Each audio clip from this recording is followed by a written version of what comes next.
одаренная, как кто хочет произносить. Она имеет надой 8409 килограммов, при жирности 4,07, достаточно высокий для этой породы, жир необычный, можно даже сказать. И белок, процент белка 3,09. Правда, вес у нее невысок, 500 килограмм, можно уже 500 и 600, и 650 даже килограммов стремиться к этому. Это обычно будет тогда тип настоящей галштинской коровы, но по продуктивности она абсолютно на высоком уровне находится, поэтому животное достойное, типичное для породы в этом направлении. Спасибо. Ну, вы знаете, что галштинская порода, если не знаете, я вам скажу, что она сейчас все больше и больше распространена по миру, по всему миру. Генофонд ее достаточно широк. И Россия, хозяйство рода Барыгина Московской области. Покажите корову Эллада. Она первотелка, у нее суточный надой 37,5 килограммов. Жирность тоже уникальная, 4,18%. Самая высокая здесь среди участников этой выводки чернопестрого скота. И белок 3,37, тоже очень высокий, при хорошем весе 500 с небольшим килограммов. Ну, племзавод Барыгина — это очень крупное хозяйство, порядка 3000 коров. Можете представить себе с такими надоями, сколько это хозяйство дает молока в Москву. Это, по сути, промышленное предприятие. Спасибо вам. Костный кооператив Дубенский с Нижнего Новгорода показывает корову Маркиза. Это, скорее, уже там глубоко дело пошло галштинизации, там, я думаю, уже 31-32 галштинской породы, и по типу, и по продуктивности. У этой коровы надой 9310 килограммов, самый высокий из присутствующих здесь на выводке чернопестрых коров. 3,83 жирность молока и 3,34 белок. И весом она 600 килограмм. Вот это уже, по сути, галштинская настоящая корова. Нижний Новгород очень активно участвует в выставках во всех направлениях, где только возможно, и достойно представляет область на нашей выставке. Спасибо большое. Приглашаемого, там масса племенных заводов. Но единственное, пожелаем, чтобы они при подборе поголовья еще больше уделили внимание таким крупным животным. Сегодня у нас Детскосельский племзавод в Ленинградской области показывает корову балерину. Ну, скорее всего, это подходит. Такая кличка, она первотелочка и дает уже сейчас 37,7, ну, по сути, 4 ведра молока в сутки. Вот, я думаю, что у нее будет продуктивность уже на второй лактации порядка 9,5 под 10 тысяч. А у них есть уже хозяйство Ленинградской области, которые в среднем по стаду имеют 10 тысяч килограммов молока. Это, конечно, высокие показатели. Вы знаете, а если не знаете, то знаете, вот самые высокие продуктивности галштинских коров в мире в Израиле в среднем выше 10 тысяч. Каждая корова дает более 10 тонн молока. За ним идут Америка, Канада, ну и дальше везде. Очень хорошие показатели жирности 4,17 и 3,15 белок. Спасибо. Племзавод Нива Дивная. Они ежегодно участвуют на выводке, в выставке, значит, и сегодня показывает корову, которая имеет хорошую жирность, типичная корова. И белок, и надой, значит, более 8150 килограммов. Спасибо, Владимир. И замыкает выводку чернопестрого скота холмогорская корова, ярославская корова принцесса из Ивановской области, акционерное общество «Заря». Характерная масть, характерные очки вокруг глаз. Конечно, там есть и галштины в какой-то мере, но это типичная ярославская породы корова, имеет высокую продуктивность, выше стандартов, по сути, в 2 раза, 8100 килограммов молока надой за лактацию. И самый высокий показатель жирности 4,6%. Уже почти как у джерсейских коров. Вот ценность этой породы и заключается в этом. И белок 3,48 тоже выше стандартов. Но если вас кого-то заинтересовали эти животные и те хозяйства, которые их вырастили, кто, может быть, хочет прикупить что-то, пожалуйста, подходите к стендам, подходите к постоянному месту их дислокации и общайтесь с ними. Спасибо вам за животных. Уходим. 9370 килограммов. Давайте ее на середину выведем. Пожалуйста. Вот так. Почти 10 тонн. Жирность 4,2 и белок 3,4. Характерно, что эта корова имеет вес 634 килограмма. Достаточно высокий. Это мощное животное, которое приспособлено к производству молока в хороших условиях. И, конечно же, дает молодняк, который бычков можно использовать для производства высококачественной говядины. Спасибо, успехов этому коллективу животноводов. Более 40 героев соцтруда выращено в этом племенном заводе в свое время.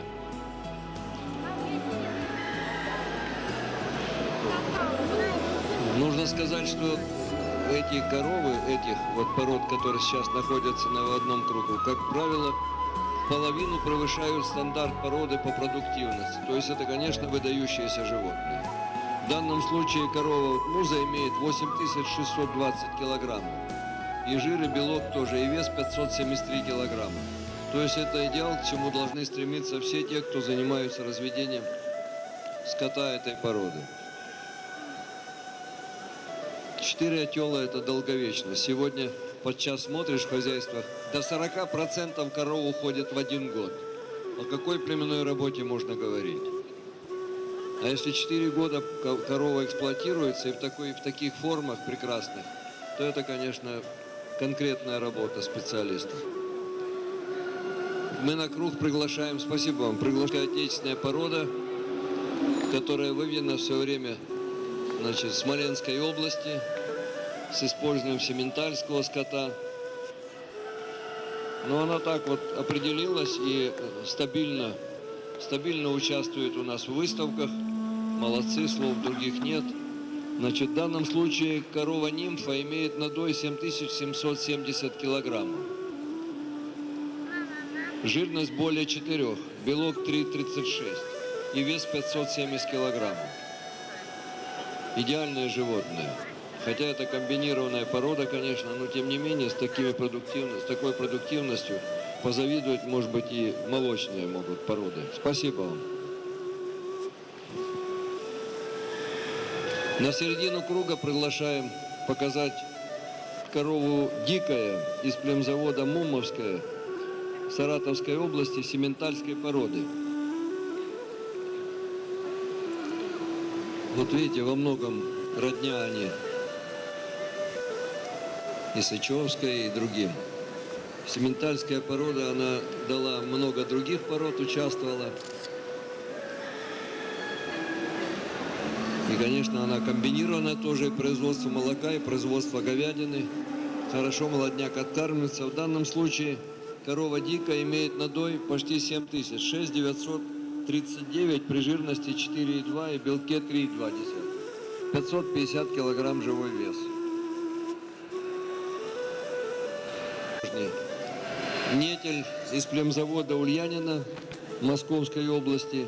Они показывают нетель по кличке Журка. Надой ее матери, составил 5126 килограмм, но при этом, слушайте, специалисты поймут, 5,97 жирность молока этой коровы, матери ее. И белок 4,11. Вот эта будущая корова, конечно, также будет высокопродуктивной наверняка. Вот такая хорошая, интересная группа коров второго типа, как бы, показываем мы вам.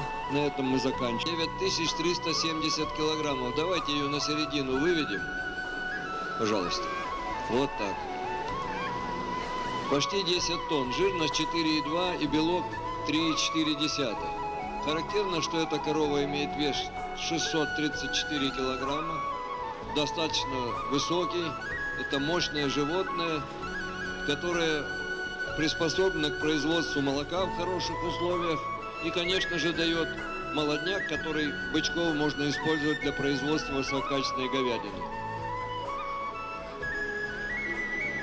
Спасибо, успехов этому коллективу животноводов. Более 40 героев соцтруда выращено в этом племенном заводе в свое время. Ее вес 634 килограмма. Вот самая высоковесная корова, из которой перед вами прошу. Так что мы радуемся постоянному участнику нашей выставки племзаводу Караваева. Желаем этому хозяйству новых успехов. Спасибо. На оценку круга просьба подать корову Муза. Это из племзавода. Нужно сказать, что эти коровы, этих вот пород, которые сейчас находятся в одном кругу, как правило, половину превышают стандарт породы по продуктивности. То есть это, конечно, выдающиеся животные. В данном случае корова Муза имеет 8620 килограммов. И жир и белок крупнорогатого скота молочного направления продуктивности. Она не комбинирована, исключительно одна из выдающихся пород, которая широко распространена по всему миру. И сегодня ее нам показывает Московский конный завод номер 1.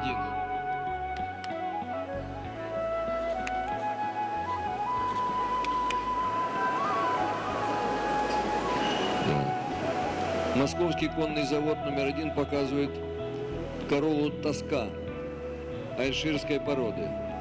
В этом хозяйстве их более 600 голов, и в среднем по хозяйству надой более 6000. То есть вы понимаете, что это действительно производство молока для Москвы в очень больших объемах. Кроме того, хозяйство выращивает лошадей Тракенинска и, самое главное, Орловского рысака, Русского рысака. То есть многоплановое хозяйство. Спасибо вам за эту корову и за все то, что вы делаете по развитию скотоводства молочного и коневодства тоже. Спасибо. Айширск, Ярославской области, корова Карелия. По своим показателям продуктивности она аналогична предыдущей такой же коровы этой же породы. Имеет 7600 килограммов надой, 4,25 белок и 3,3, вернее жир и 3,3 белок.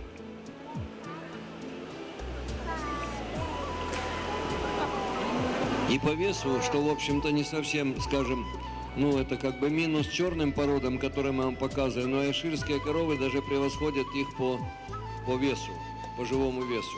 560 под 600 килограммов. То есть это говорит о серьезной работе племенной в этих хозяйствах. И третье хозяйство показывает нам айширскую породу. Это племзавод Новоладожский из Ленинградской области. Пожалуйста, на середину круга. Корову победительниц выставок в Ленинградской области. И сегодня она приехала в Москву.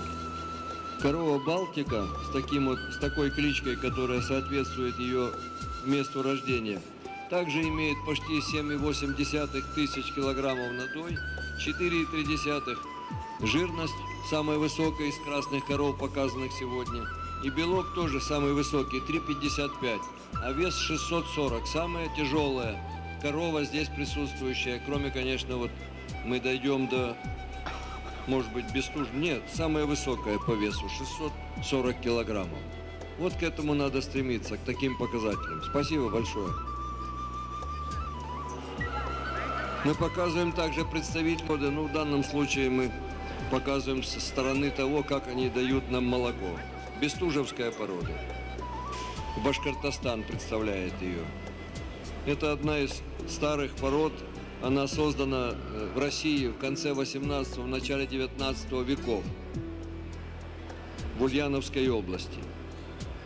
Село Репьевка.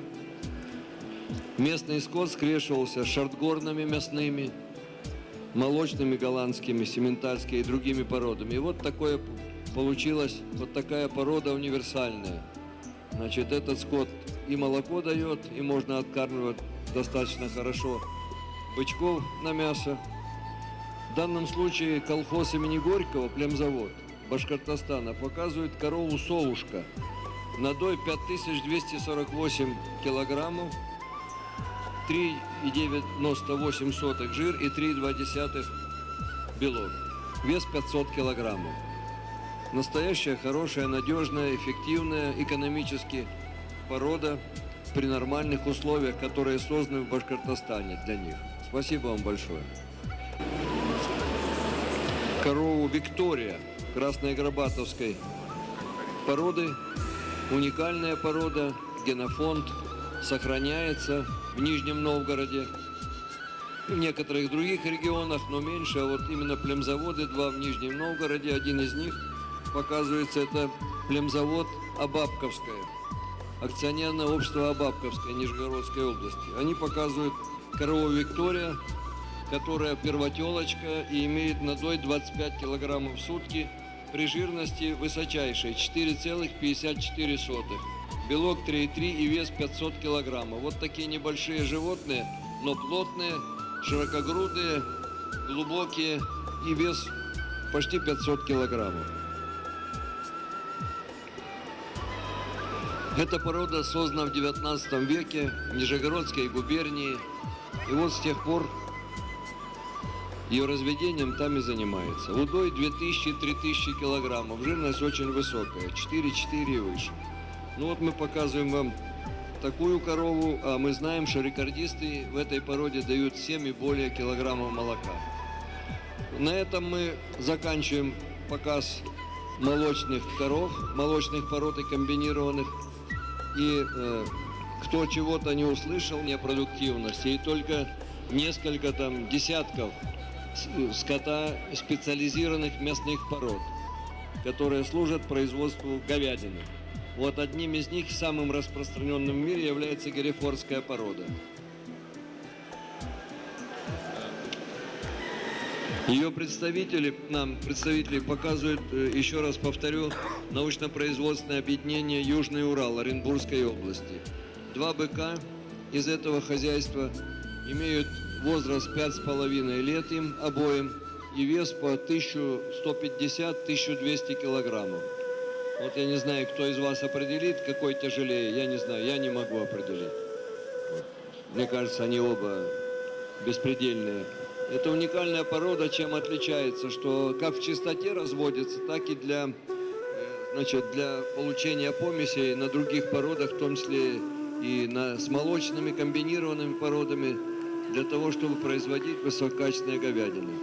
Телята к отъему в 6-7 месяцев имеют вес до 250-260 килограммов, в годичном возрасте уже имеют под 500 килограммов. Привес в сутки до 1,5 килограмма могут дать при хороших условиях содержания кормления. Вот такая порода уникальная, беспредельная, можно говорить, высокоэффективная. Многие страны сейчас, которые могут позволить себе это, имеют мясного скота больше, чем молочного. Порядка 60% коров мясных, чтобы получать хорошую говядину.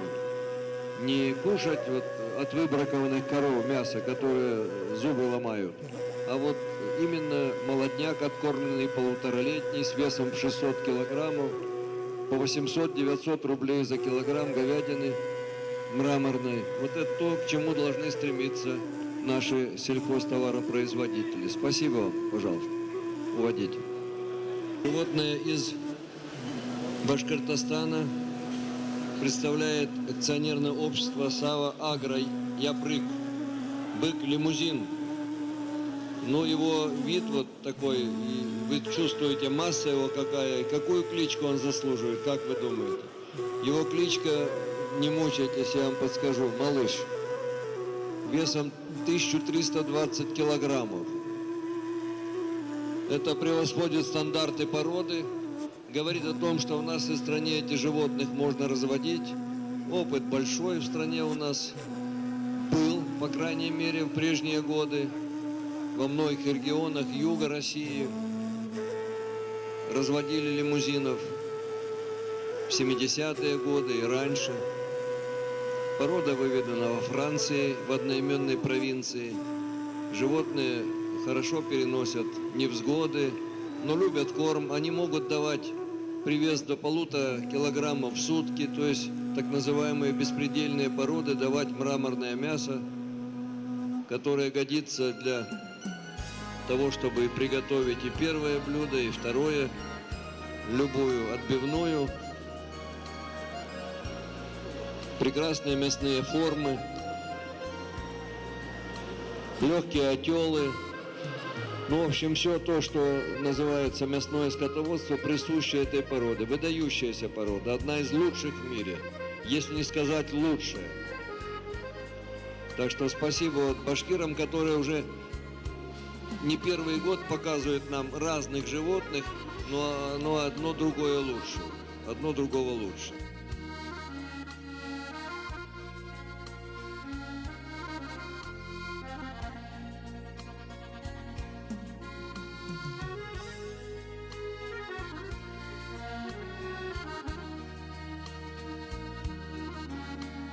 Мы продолжаем показ мясного скота. В данном случае перед нами бык-производитель герефордской породы из племзавода Калининской Челябинской области. Надо сказать, что это хозяйство также постоянно с некоторых пор, вот уже лет, наверное, 6-7 точно, если даже не больше, ежегодный участник выставки и всегда демонстрирует высококачественную продукцию племенную. В данном случае бык-производитель, опять кличка Малыш. Как они договаривались вот с башкирами, что одинаковые клички. 3 года и 10 месяцев, вес 1200 килограммов, без 6 килограммов 1200. 12 центнеров, вот в этой массе. Вы видите, какое прямоугольной формы тело, мощно развитая задняя часть, глубокая широкая грудь. Вот у бычков, которые 1,5 года весом под 600 килограммов этой породы, выход мяса составляет до 70%. 67, 68, 66. Вот такие показатели. И соотношение мякоти к кости удивительное. Ну, классика, в общем, то, что сделали фермеры в 18-17 веках. Теперь все ученые вокруг этой породы уже защитило, столько академиков стало, докторов наук, кандидатов, понимаете? А фермеры 17 века в Англии создали породу, лучше которой не придумаешь. Спасибо вам. Хотя в России сегодня есть уже породы мясного скота отечественной селекции, не только, допустим, посмотреть, пройти и посмотреть. Это, значит, Оренбургская область и Ростовская область, земляки мои, показывают поголовье. Быков нет и выводить некого пока. Значит, мы сегодня показываем также животных казахской белоголовой породы, которая выведена в Советском Союзе, в хозяйствах восточного, ну скажем, Оренбуржья и Казахстана. Сегодня она имеет достаточно приличное распространение. Третья, будем, наверное, говорить так объективно, после калмыцкого герефордского скота в России. Это казахская белоголовая. Все то хорошее, что она взяла от герефордов, в ней присутствует. Плюс выносливость, пожалуй, неприхотливость, то, что взято было от калмыцкого скота. Но потихоньку калмыков здесь вытеснили, и остались вот эти мощные мясные формы, присущие герефордам. Я повторяю, все, что есть в герефордах, все здесь есть. И высокая отдача при весом, и хорошие телята, которых, в общем-то, плодовитость замечательная, 95-97% телят на 100 коров получает. У нас масса племенных заводов, репродукторов. И вот один из них – это племзавод Димитровский Оренбургской области. Они также ежегодный участник выставки. Вот никто их не зовет, они сами говорят, мы будем участвовать. И им всегда ворота здесь открыты, двери. Спасибо вам, всего доброго.